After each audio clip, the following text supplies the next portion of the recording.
Right, so moving on to the introduction. UNICEF stands for United Nations International Children's Emergency Fund. Now, it is a United Nations special program that is committed to assisting national initiatives to enhance children's health, nutrition, education, and general welfare. Now, moving on to what UNICEF's actions are. Now, as of June 1st, UNICEF has introduced the Blue Dots, which are one-stop safe havens that provide support and services to families on the move, had been established along major transit routes in Moldova, Romania, Poland, Italy, Bulgaria, and Slovakia, according to the agency. Furthermore, UNICEF multi-purpose cash assistance program has reached over 52,000 refugees in Moldova, the majority of whom are female-headed households. What is it doing now concerning the conflict within Ukraine? Now, UNICEF and partners have already provided life-saving health and medical supplies to nearly 2.1 million people living in conflict zones. Equally important, more than 2.1 million people living in areas where networks have been damaged or destroyed now have critical safe water access. Over 610,000 children and caregivers have also received mental health and psychological support, with nearly 290,000 receiving learning materials. Now, is UNICEF doing something with refugees, families, and children?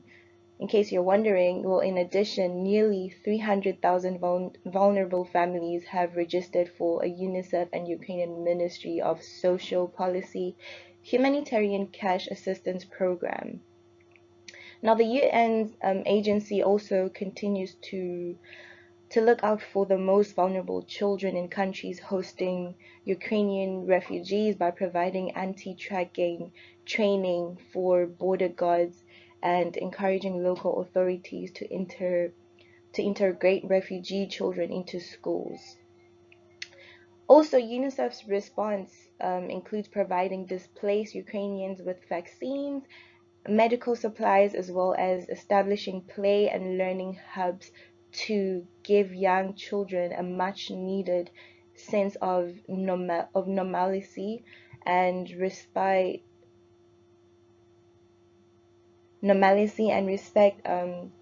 being refugees.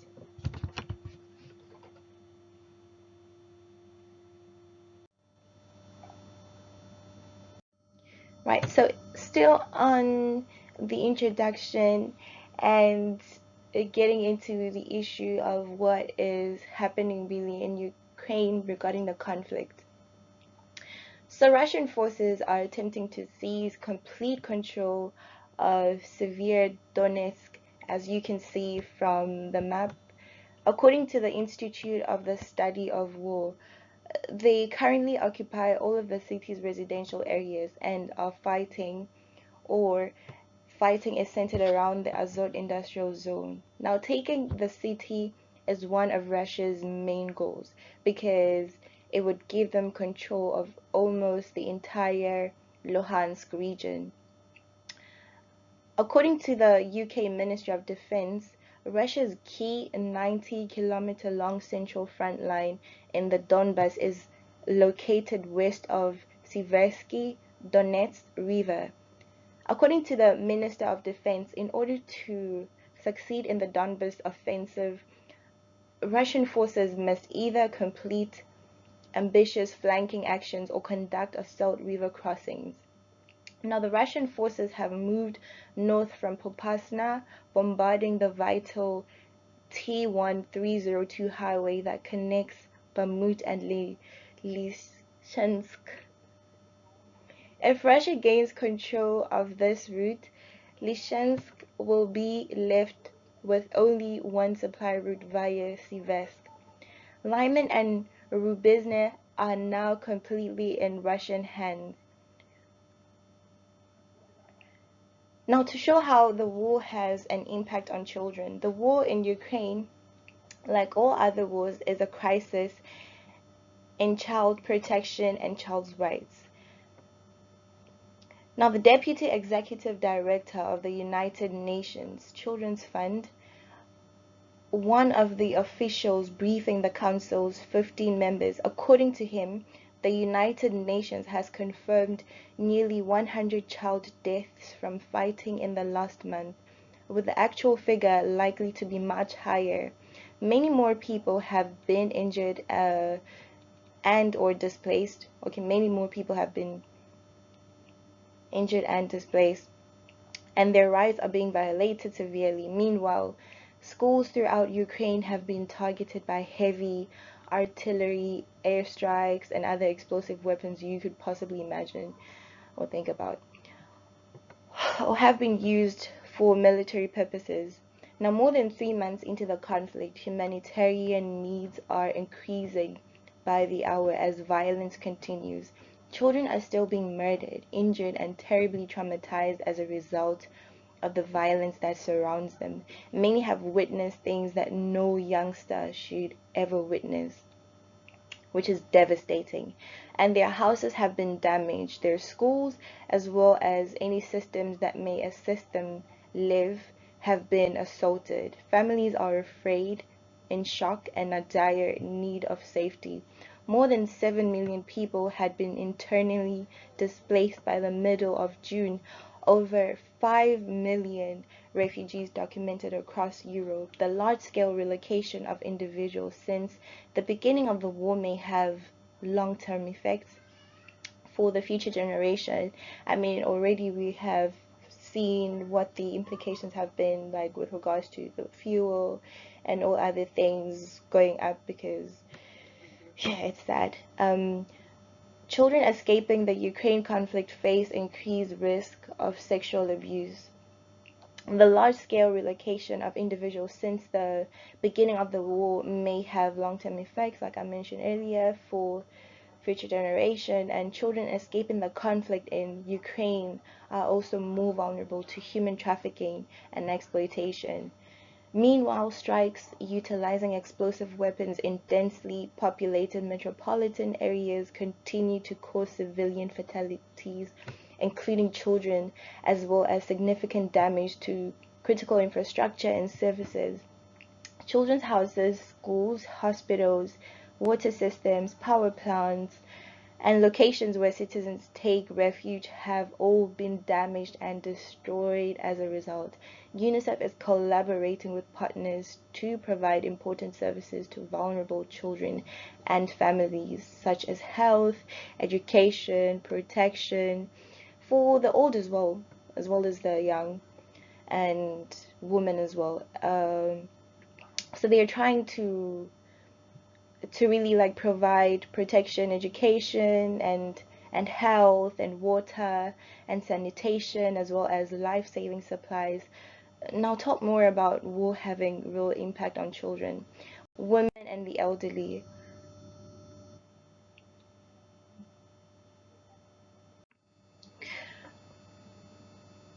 Right, so moving on to the background and functions. So the primary functions of UNICEF are to provide immunization and disease prevention, to administer treatment for HIV affected children and their mothers, to strengthen childhood and maternal nutrition, to improve sanitation, to promote education, and to provide emergency relief and response to disasters such as the one that is ongoing, because we cannot say it has come to an end. And UNICEF in this regard is entirely reliant on funding from governments and other private donors. It is supervised by a 36-member executive board. This member is in charge of developing policies, approving programs, and supervising administrative and financial strategies. The executive boards are made up of members from the government. The United Nations Economic and Social Council elects these representatives for 3-year period. Now, the UNICEF was established in the year 1946 to provide aid to children in war-torn countries. After the 1950s, the foundation focused its efforts on broad projects to enhance the well-being of children, notably in less developed nations and various emergency circumstances. The United Nations Children's Fund, which was established in 1953, mirrored the organization's larger objective. Now, in 1965, UNICEF was awarded the Nobel Peace Prize. Its headquarters are located in New York City. UNICEF has focused much of its efforts on areas where relatively minor expenditures may have a substantial impact on the lives of the most vulnerable children, such as illness prevention, treatment. In accordance with this policy, UNICEF supports childhood illness immunization programs as well as HIV prevention initiatives. It also funds health services, educational facilities, and other welfare services. Since 1996, UNICEF activities have been regulated by the 1989 Convention on the Rights of the Child, which asserts all children's rights to the highest possible quality of health facilities for the treatment of disease and health rehabilitation. The operation of UNICEF are funded by both government and private contributions.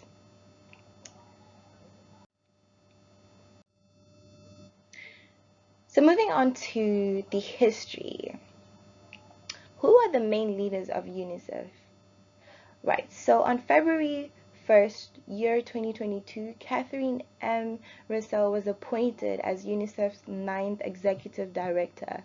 Ms. Russo brings decades of expertise in designing creative policy that enables underprivileged communities all around the world, including high impact programs that safeguard women and girls, notably during humanitarian emergencies, to the job.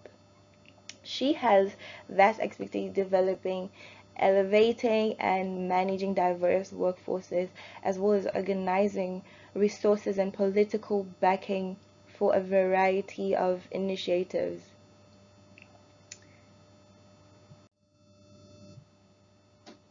Why is UNICEF important? Right? Let's get into understanding a bit more of why is it important, its significance.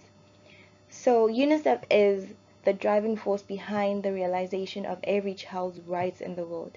The agency has the global authority to influence decision makers and a diverse network of grassroots partners to make the most innovative ideas a reality.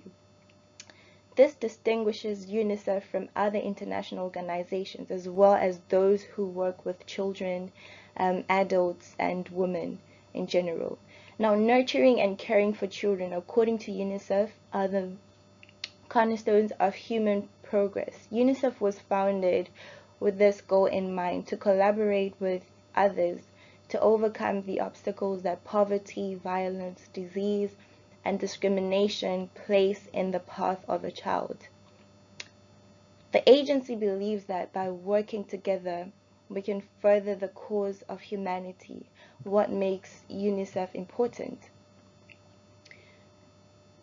So moving on to how is UNICEF linked to the arena of international relations and policies? And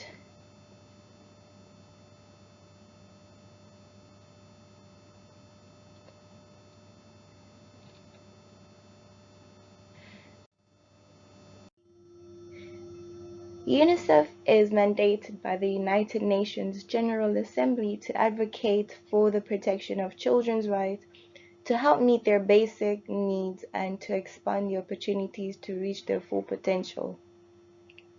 UNICEF maintains that children's survival, protection, and development are universal development imperatives that are essential to human progress. Now, UNICEF mobilizes political will and material resources to assist countries, particularly developing countries, in ensuring a first call for children and strengthening their capacity to develop appropriate policies and provide services to children and their families, as well as the elderly and the women. In collaboration with United Nations partners and humanitarian agencies, UNICEF makes its unique rapid response facilities available to its partners in order to alleviate their suffering, alleviate their suffering of children and those who care for them. UNICEF is a non-partisan and its collaboration is free of bias. Priority is given to the most vulnerable children, adults, and women, and countries in everything it does.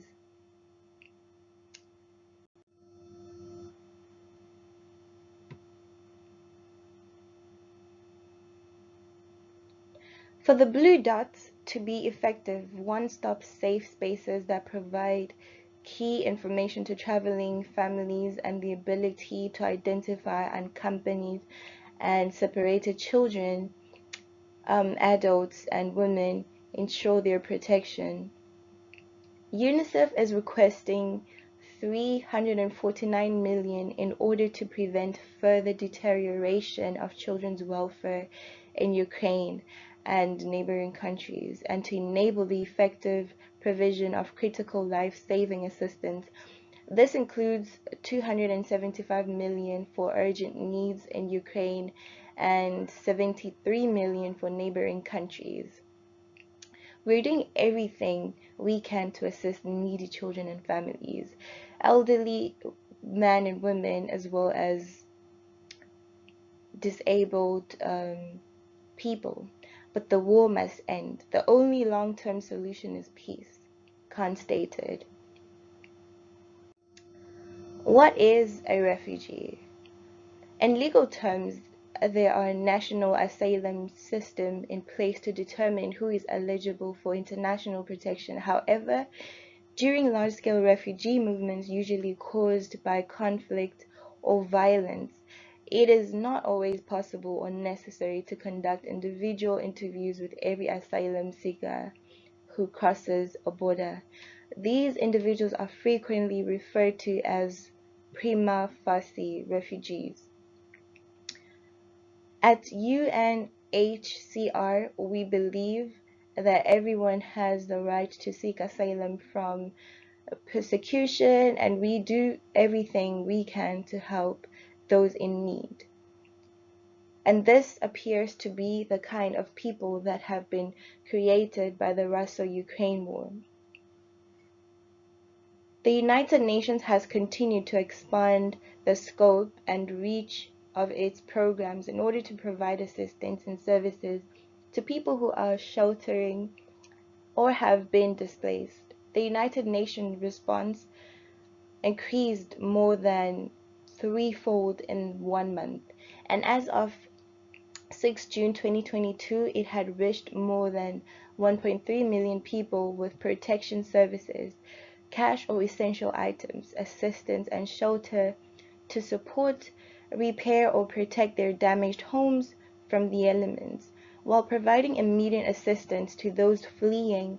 Ukraine is collaborating with local and national actors to lay the groundwork for long-term solutions and ensure that our response is aligned with government social programs, effectively reinforcing and complementing national systems. What is UNICEF's relationship with the state actors?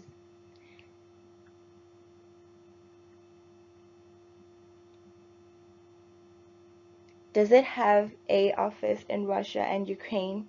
So in 1997, the United Nations Children's Fund established a branch in Kiev.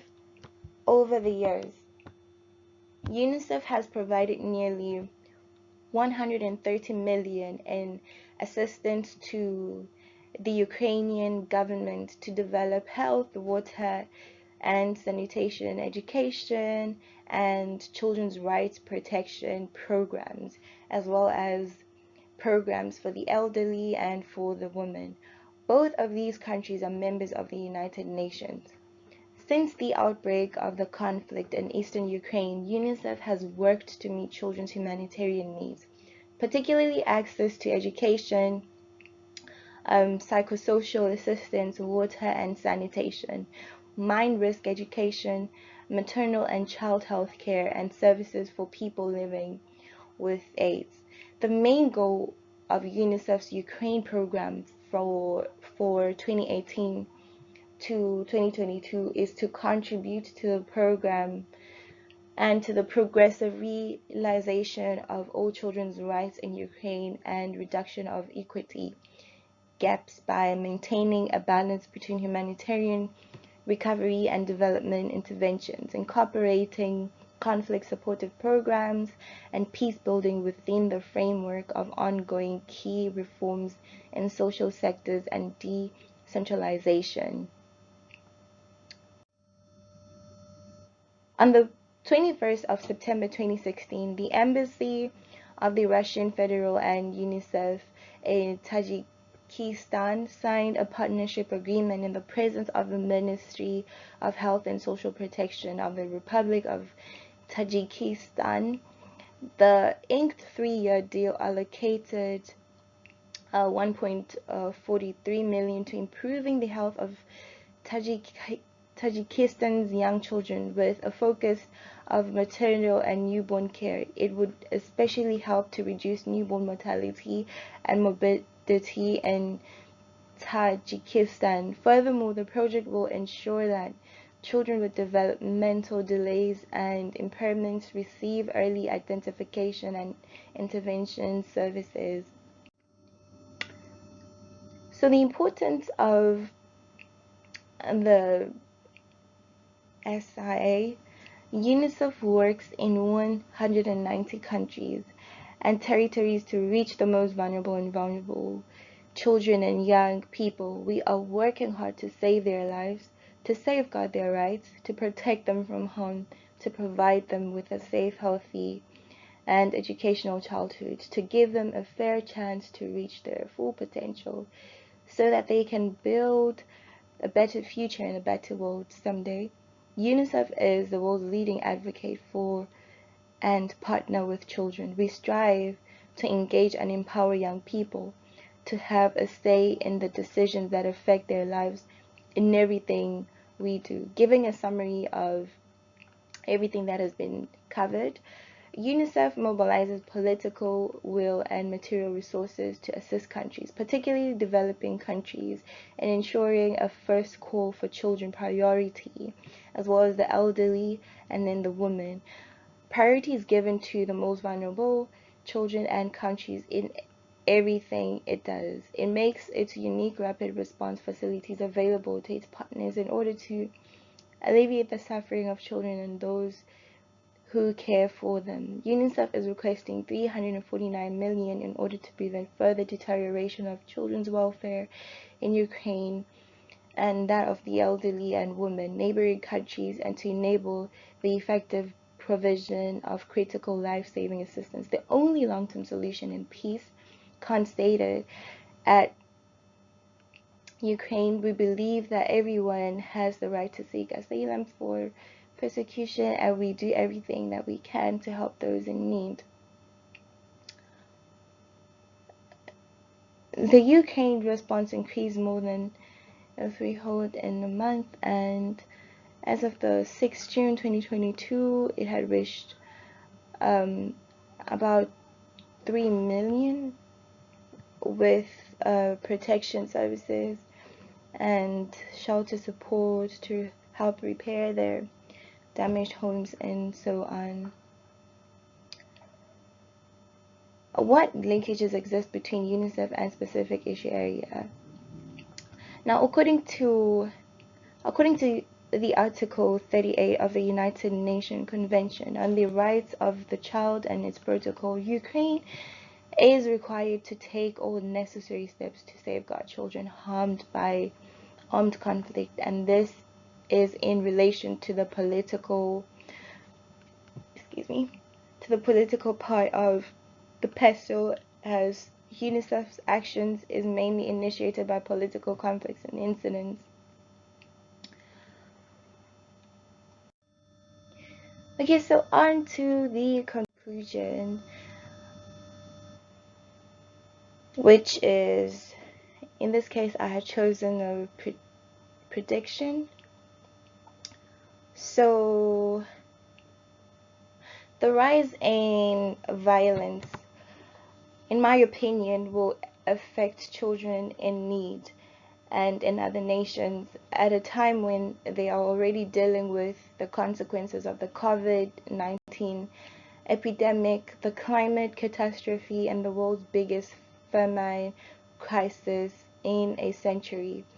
An immediate end to violence in Ukraine would also protect children and families beyond Europe who depend on exports for survival. Ignoring or avoiding the topic can lead to children feeling lost, displaced, alone, and more scared than ever, which can affect their health, their mental well-being, and could lead to many other complications.